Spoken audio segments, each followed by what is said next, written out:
Bonjour, mademoiselle Camila Almaeva. Vous êtes consultante en immigration. Vous êtes membre de la Société canadienne des consultants en immigration. C'est quoi un consultant en immigration?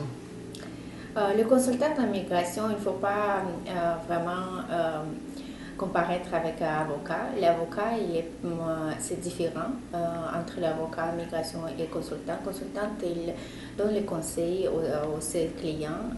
Il ne peut pas les représenter dans le cours fédéral, mais nous, on peut, comme le consultant, aller les représenter aux tribunaux administratifs au Canada. Okay. Ça, c'est la différence, grande différence. Nous, on conseille, on explique le chemin que les immigrants doivent faire pour aller aux procédures, au programme. Voilà Oui. Et quels sont les services que vous offrez, par exemple? Quels services de consultation vous offrez? Oui, nous, on peut évaluer le client pour voir quel programme est mieux pour lui, qui répondre à ces critères qu'il peut postuler pour devenir futur immigrant au Canada et pour être accepté. Parce que beaucoup de clients qui ne savent pas qu'ils peuvent, par exemple, postuler à un programme et ils ne savent pas qu'il existe beaucoup de programmes comme les programmes provinciaux et il existe le programme fédéral. Et maintenant, c'est très limité le programme fédéral et les gens postulent quand même sans le savoir qu'il y a les limites qu'ils ne peuvent pas atteindre. Okay. Et puis ici au Canada, quelles sont les personnes éligibles? Par exemple, moi je suis un immigrant reçu, je n'ai pas nécessairement besoin de consultation en immigration. Donc qui a besoin de consultation en immigration ici au Canada, par exemple? Oui, par exemple, si vous voulez parrainer votre famille, faire venir de votre pays ou faire venir comme même visiteur pour qu'il voit où vous habitez, invité pour un mois ou 2 mois. Nous, on propose nos services aussi pour avoir le visa. Aussi le visa de touriste, le visa d'étudiant et visa de permis de travail, que les gens qui veulent venir travailler temporairement pour quelques mois, peut-être quelques années seulement, et retourner après à son pays. Okay. Camila, il n'y a pas longtemps, le ministre fédéral Jason Kenney de l'immigration est venu ici dans le cadre d'une tournée canadienne pour, dit-il, faire une consultation publique pour parler des mariages frauduleux. Donc lui, il a accusé ce qu'on appelle les faux consultants qui aident les gens à venir au Canada de façon illégale.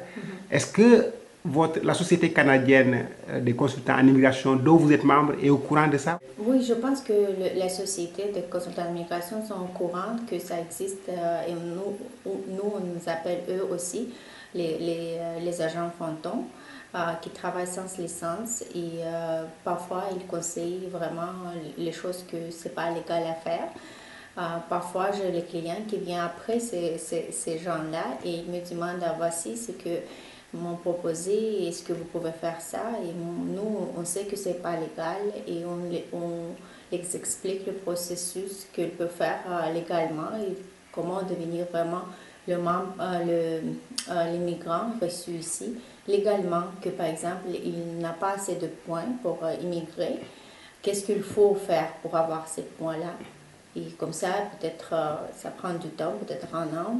Ils peuvent après postuler pour l'immigration. Quel genre de problèmes sont liés à la fonction, par exemple, que vous faites? Les problèmes, vous voulez dire Oui, par exemple, vous avez quelqu'un, un client, bon, est-ce qu'il y a parfois des difficultés au niveau des conseils? Moi, la vérité, je n'ai pas eu les problèmes. Dès que je vois que le client vraiment veut faire quelque chose d'illégal, moi je parle comme sur les règles et règlements de société. Je n'ai pas le droit de le présenter. Si je vois que c'est illégal, c'est qu'il a l'intention à faire, je refuse le cas et je ne prends pas. Je lui donne le conseil, qu'est-ce qu'il faut faire dans le cas, par exemple. Il y a beaucoup de gens qui viennent. Moi, je vois tout de suite quand le mariage, par exemple, est le vrai mariage, parce que je vois deux personnes devant moi, je les interroge, je pose les questions. C'est vrai qu'ils doivent prouver aussi beaucoup quand ils postulent, dans les formulaires, ils demandent plein de questions sur la vie personnelle. Parfois, ils sont un petit peu gênés d'expliquer tout ça dans le formulaire. Oui. Mais c'est la procédure et moi je pense que on peut vérifier les vrais mariages Oui. avec le processus qu'on a maintenant.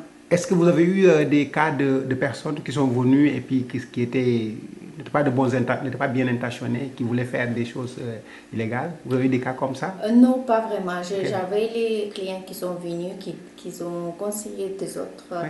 agents, des autres consultants qui n'avaient pas la licence. Ils me refusent de donner le nom. Moi, je ne n'insiste pas. J'ai demandé. Ils disent que c'est mieux que on ne va pas le présenter. Mais j'avais vu les erreurs de consultante qu'il a fait. Ouais. Beaucoup pour les représenter. Ouais. Parce que le cas a été refusé.